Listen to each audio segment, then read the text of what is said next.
प्यारे छात्रों, नागरिक शास्त्र विषय में आज हम अध्याय 4 कार्यपालिका, इस अध्याय के अंतर्गत प्रधानमंत्री की शक्तियों तथा कार्यों के विषय में बताएंगे।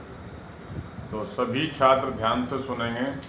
प्रधानमंत्री की यानी भारत के प्रधानमंत्री की क्या शक्तियां हैं और क्या उसके कार्य हैं। प्रधानमंत्री की शक्तियां एवं कार्यों को निम्नलिखित बिंदुओं के अंतर्गत हम स्पष्ट कर सकते हैं भाई। पहला है मंत्री परिषद का निर्माता। प्रधानमंत्री मंत्री परिषद का निर्माता होता है या उसका गठन करता है मंत्री परिषद का। राष्ट्रपति प्रधानमंत्री की नियुक्ति करता है। इसके बाद प्रधानमंत्री अपने मंत्रिमंडल के सदस्यों के नामों की सूची राष्ट्रपति के पास भेजता है। सामान्यतः राष्ट्रपति सूची को अपनी स्वीकृति प्रदान कर देता है। उसके बाद प्रधानमंत्री अपने मंत्रिमंडल का गठन करता है और उन्हें उनकी योग्यता, क्षमता एवं उनकी कार्यकुशलता के आधार पर यानी उनको अलग अलग विभाग वितरित करता है। इस संबंध में वह कोई भी निर्णय लेने में पूर्ण स्वतंत्र होता है। मंत्री परिषद का गठन करना, समाप्त करना अथवा मंत्रियों की संख्या कम या अधिक करना, ये सब कार्य प्यारे बच्चों ये सभी कार्य प्रधानमंत्री द्वारा ही संपन्न होते हैं। इसलिए प्रधानमंत्री को क्या कहा जाता है?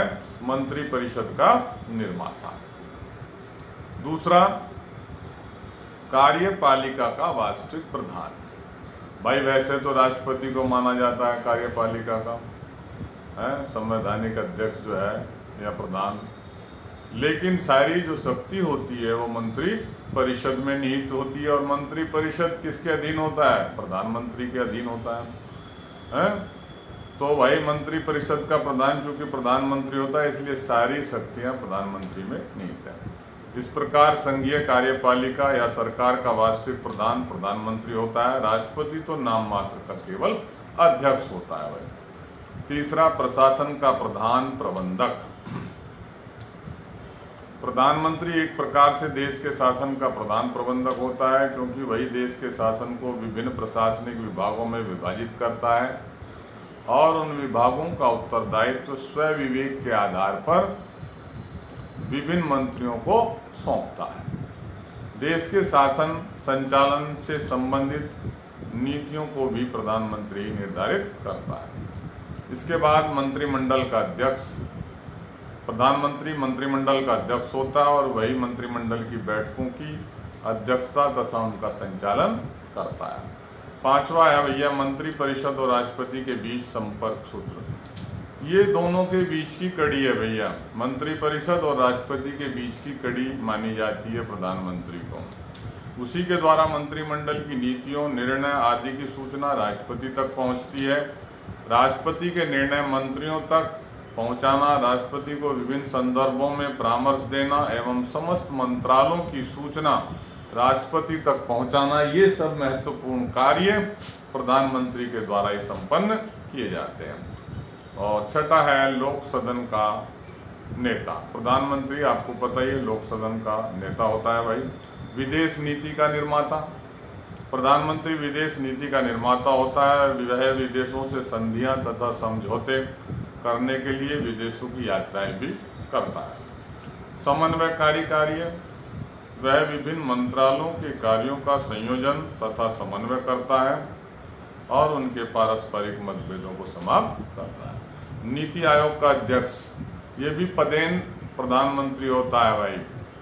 भारत का प्रधानमंत्री नीति आयोग का अध्यक्ष होता है तथा राष्ट्र के विकास के लिए योजनाओं पर विचार विमर्श करता है। तो भाई ये थी प्रधानमंत्री की शक्तियां और कार्य।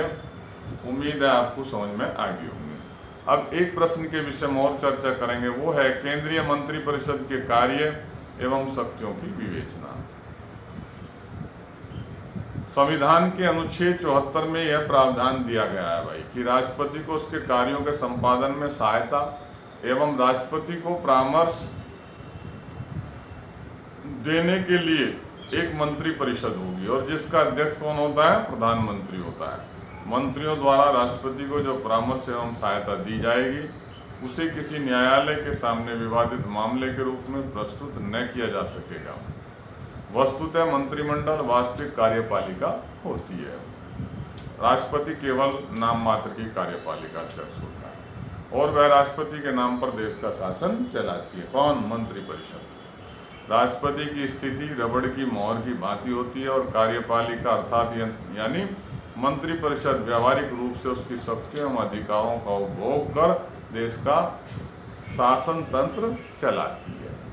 अब देखते हैं मंत्रिपरिषद के कुछ कार्य। क्या कार्य भाई? पहला है विधि निर्माण संबंधी कार्य। सबको पता है जो भी संसद में विधेयक होगा वो जो है कौन पास करता है? मंत्री लोग, और ये आपके एमपी तय करते हैं। विधेयक संसद द्वारा पारित होने पर ही कानून का रूप धारण करता है। संसद में मंत्रिपरिषद का बहुमत होता है, इसलिए कोई भी विधेयक उस समय तक पारित नहीं होता जब तक उसे मंत्रिपरिषद का समर्थन नहीं मिल पाता। इस प्रकार यानी विधि निर्माण यानी कानूनों का निर्माण का समस्त कार्यक्रम मंत्रिपरिषद ही निश्चित करती है। नियुक्ति संबंधी कार्य भाई, राष्ट्रपति, उच्चतम व उच्च न्यायालयों के न्यायाधीशों, राज्यों के राज्यपालों, तीनों सेनाओं के सेनापति, थल सेना, वायुसेना और जल सेना के जो सेनाध्यक्ष होते हैं या सेनापति, एवं महान्यायवादी, अटॉर्नी जनरल भी बोलते हैं जिसको, नियंत्रक एवं महालेखा परीक्षक आदि की देश के उच्च पदों पर नियुक्तियां मंत्रिपरिषद के परामर्श के अनुसार ही करता है। इस प्रकार अप्रत्यक्ष रूप से नियुक्तियां मंत्रिपरिषद ही द्वारा की जाती हैं। संसद की व्यवस्था, संसद में प्रस्तुत किए जाने वाले समस्त विषयों का निर्णय मंत्रिपरिषद ही करती है भाई। मंत्रिपरिषद यह भी निर्णय करती है कि उस विषय को कितना समय दिया जाना चाहिए। वित्त संबंधी कार्य, धन से संबंधित, देश की आर्थिक नीति निर्धारित करने का उत्तरदायित्व भी मंत्रिपरिषद के पास है बच्चों।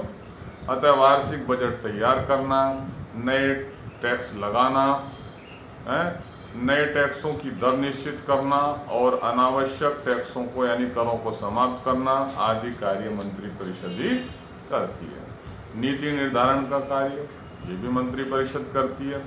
सरकार की गृह एवं विदेश नीति का निर्धारण मंत्रिपरिषद द्वारा होता है।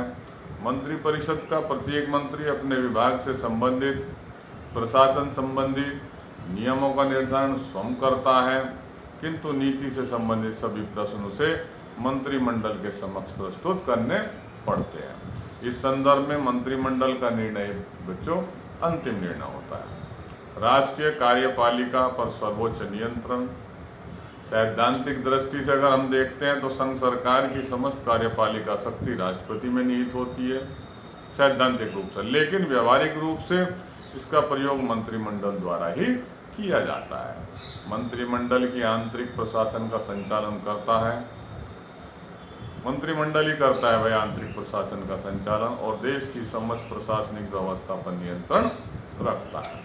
राज्यों से संबंधित अधिकार, मंत्रिपरिषद को राज्यों से संबंधित अधिकार प्राप्त होते हैं। वह राज्यों का निर्माण, वर्तमान राज्यों की सीमा में परिवर्तन एवं भाषा के आधार पर प्रांतों का निर्माण कर सकती है।